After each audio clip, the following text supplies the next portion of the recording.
कक्षा अष्टम में पढ़ने वाले प्रिय भैया बहनों, सुप्रभातम। अभी सप्तभगिन्यः पाठ का वाचन अर्थ सहित चल रहा था। कल बहुत थोड़ा सा अध्यापन कार्य हुआ, मीटिंग की घंटी लग जाने के कारण वो संपन्न नहीं हो सका। आज कुछ ऊपर से आज पुनः पढ़ाते हुए पाठ को पूर्ण करते हैं। देखिए, पृष्ठ क्रमांक 3 पर ऊपर से अध्यापिका राजीव के बाद जो पुनः अध्यापिका दिया गया है तीसरे क्रमांक पर, वहां से पुनः पढ़ाया जा रहा है।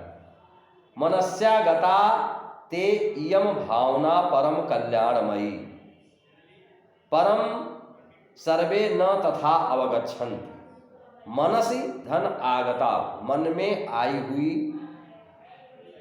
ते मनसि आगता इयम भावना, तुम्हारे मन में आई हुई यह भावना, परम कल्याणमयी, परम कल्याणकारी है। परम सर्वे न तथा अवगच्छन्ति, परम सर्वे तथा न अवगच्छन्ति, लेकिन सब लोग उस वैसा ही या उसी प्रकार से ही नहीं सोचते हैं। अस्तु, अच्छा, अस्ति तावद एतेषां विषये किंचित वैशिष्ट्यम अपि कथनीयम। अच्छा, तावद एतेषां विषय, तब तक इनके विषय में किंचित माने कुछ, वैशिष्ट्यम अपि विशेषताएं भी, कथनीयम कहने योग्य हैं या कहती हूँ।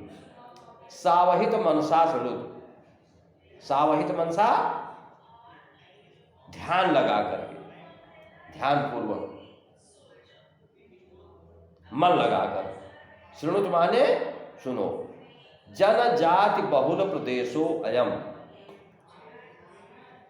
अयम प्रदेश जनजाति बहुलः, यानी यह प्रदेश जनजाति बहुल। यहाँ पर जनजात, जनजात किसको कहते हैं?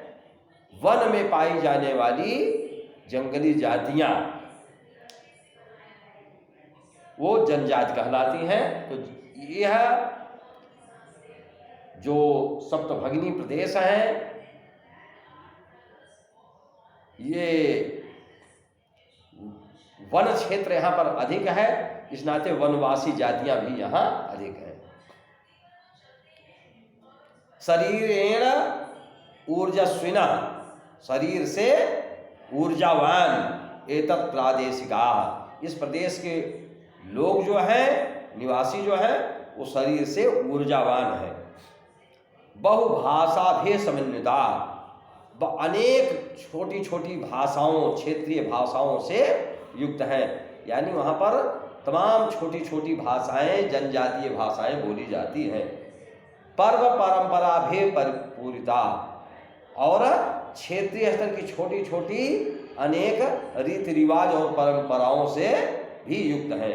स्वलीला कलाभिश्च निष्णाता सन्ति, अपनी लीलाओं और कलाओं में भी निपुण है। मालती कहती है, महोदय तर्तु वंश वृक्षा अपि प्राप्यन्ते, प्रश्न पूछती है, कहीं से जानती रही होगी। महोदया तत्र तु वंश वृक्षा अपि प्राप्यन्ते, क्या वहां बांस के वृक्ष भी पाए जाते हैं? अध्यापिका, आम माने हाँ, प्रदेशे अस्मिन् हस्तशिल्पानां बाहुल्यं वर्तते।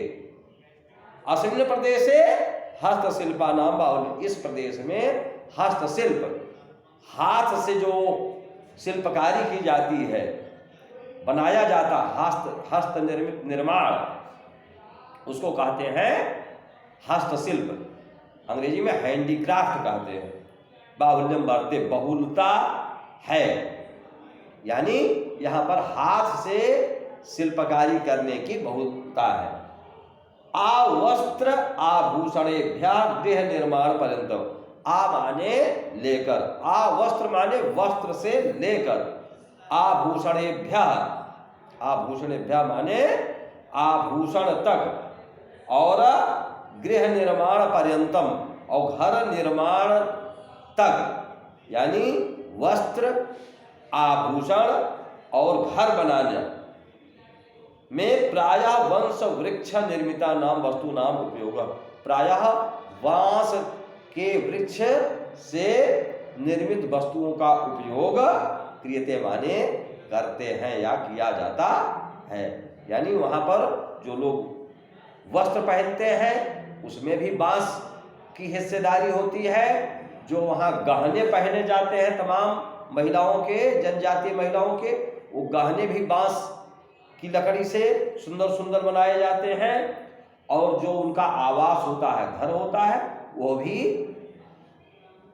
अधिकांश उसमें बांस की लकड़ी का ही प्रयोग होता है।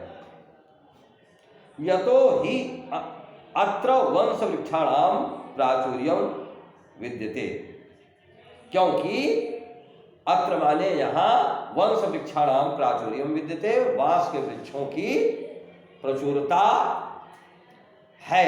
विद्यते माने है।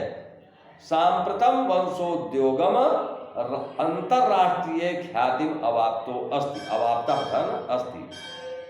सांप्रतम माने अब या इस समय, वंशोद्योगोयम बांस का यह उद्योग अंतरराष्ट्रीय ख्यातिम अवाप्तो अस्ति, अंतरराष्ट्रीय ख्याति को प्राप्त हो चुका है।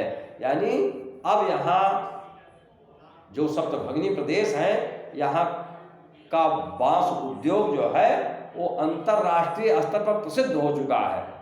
यानी विदेशों में भी पूर्वोत्तर में बने बांस के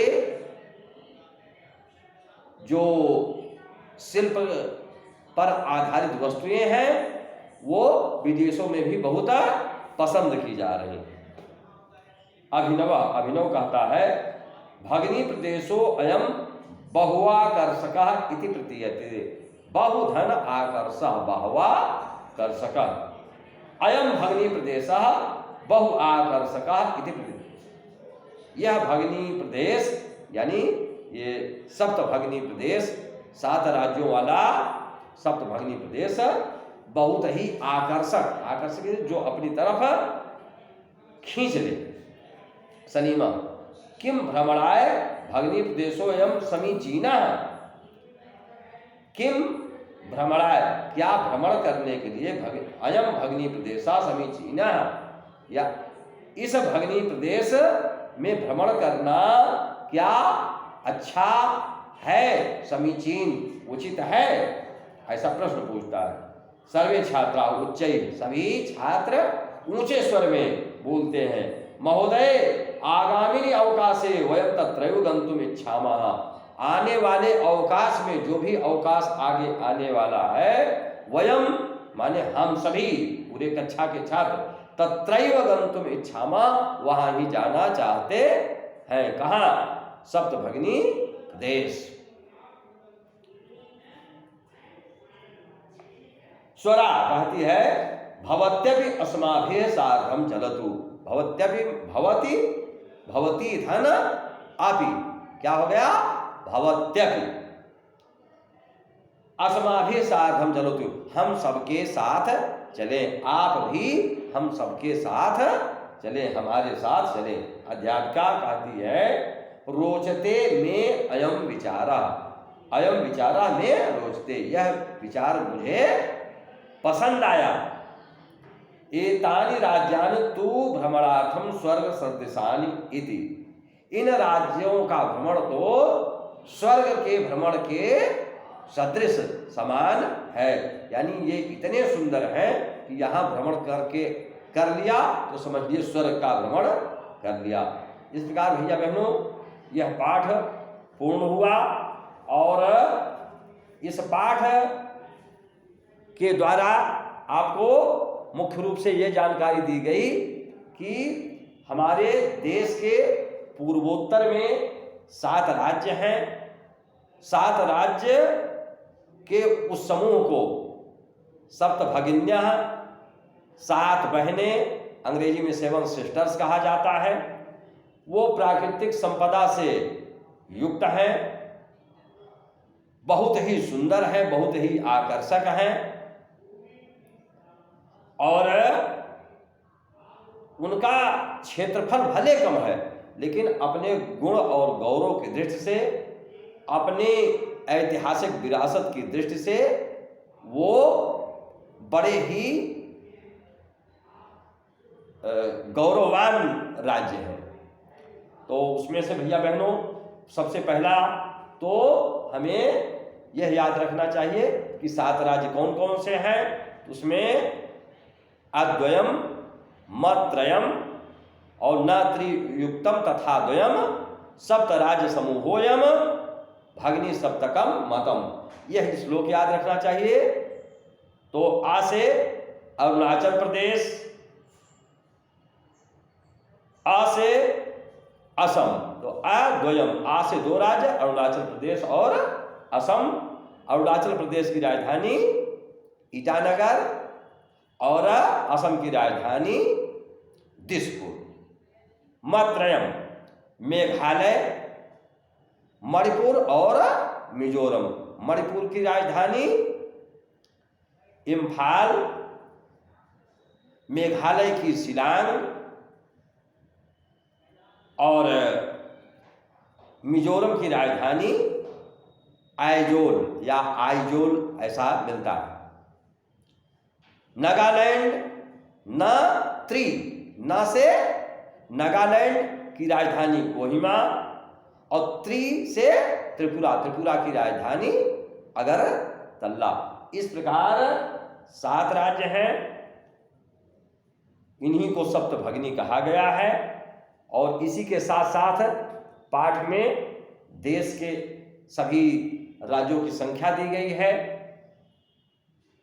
तेलंगाना को मिलाकर अपने देश में कुल 29 राज्य हो गए, लेकिन गत वर्ष अक्टूबर मास में जम्मू और कश्मीर राज्य से धारा 370 समाप्त करके उस राज्य को 2 खंडों में कर दिया गया। एक जम्मू और कश्मीर और दूसरा लद्दाख, और इन दोनों को केंद्र शासित प्रदेश घोषित किया गया है। पहले 7 केंद्र शासित प्रदेश थे। इन दोनों को मिलाकर कुल अपने देश में 9 केंद्र शासित प्रदेश हो गए हैं। और 29 राज्य में से एक राज्य जम्मू कश्मीर पुनः घट गया, तो वो 28 राज्य अपने देश में है। कुल 28 राज्य और 9 केंद्र शासित प्रदेश। तो इस प्रकार भैया बहनों अपने देश और प्रदेश की भी जानकारी आपको प्राप्त हुई। और लद्दाख में एक स्थान है लेह, जो इस समय भारत का सबसे बड़ा जिला भी बन गया है। तो भैया बहनों वीडियो को देखते हुए इस पाठ को समझें। शेष पाठ का शब्दार्थ और अभ्यास कार्य आदि आपको यथावत समझाते हुए व्हाट्सएप के द्वारा भेजा जाएगा। धन्यवाद, नमस्कार।